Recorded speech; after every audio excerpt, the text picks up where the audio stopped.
union or an association or what it is.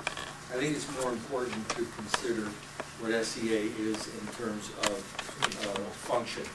And in terms of function, it's basically, and what collective bargaining is, by the way, in the employment sense, is it's a system for managing how employers get along with their workers in terms of both compensation, wages, hours, conditions of employment.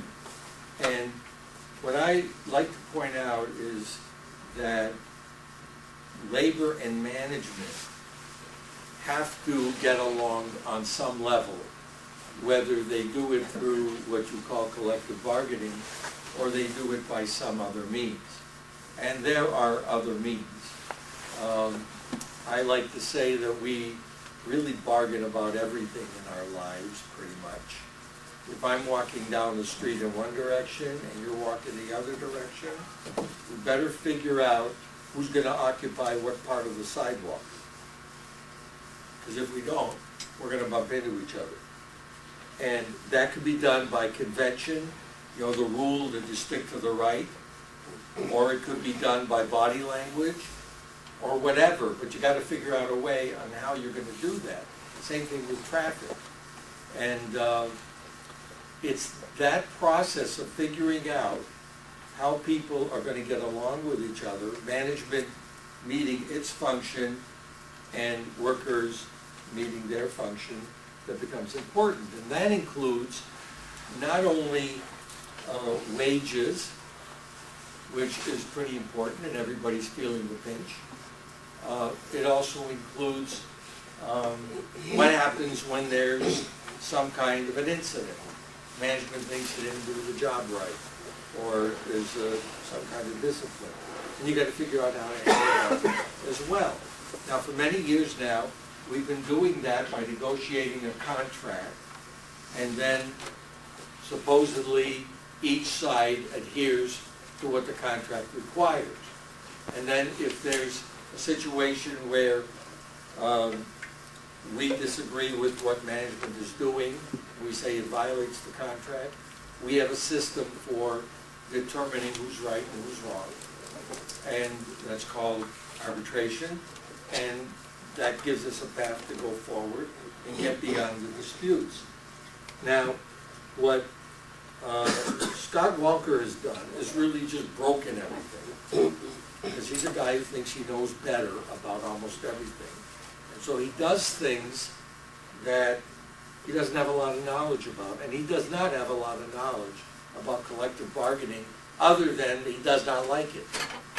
And he wants to break it and destroy it. But in the wake of that, it simply means you have to have some alternative way for the two sides, if you will, to get along and to solve their problems. And the way that his regime has decided to go forward is to unilaterally determine everything, which leaves most of you, and most state employees and public employees, in a state of disappointment, upset, and feeling very insecure.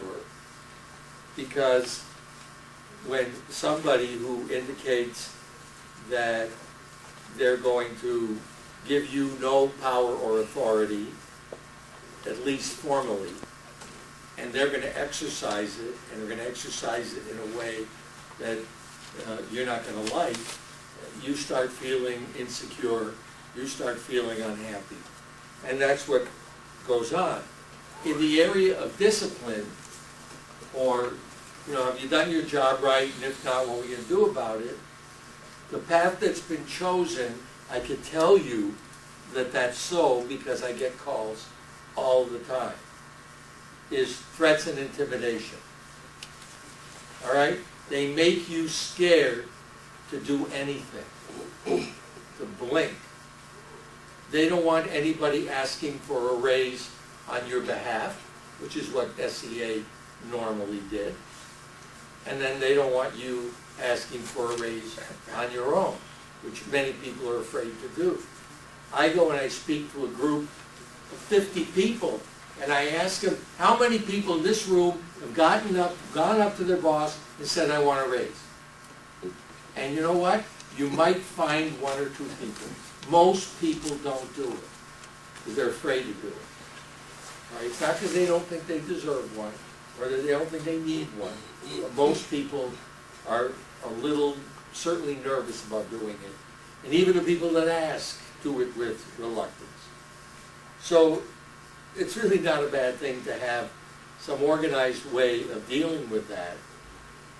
And that's what SEA is. So what have we got?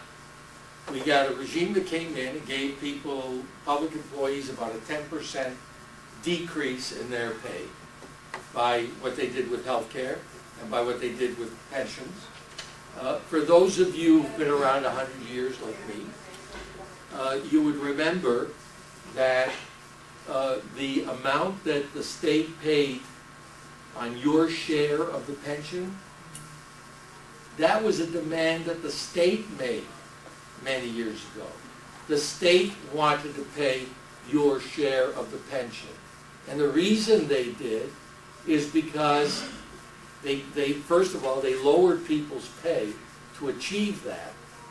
But they did it because on that portion that they paid on your behalf, they didn't have to pay Social Security, and you didn't have to pay Social Security. So that dollar stretched further. So originally it was in the interest of everybody to have it done that way. And of course, years go by, and they forget what the deal was. They forget that they made the deal. Maybe they don't want to remember. And the next thing you know, why are we paying their share of the retirement? Well, you're paying it because you took their money away to pay it, and that overall that was a good deal.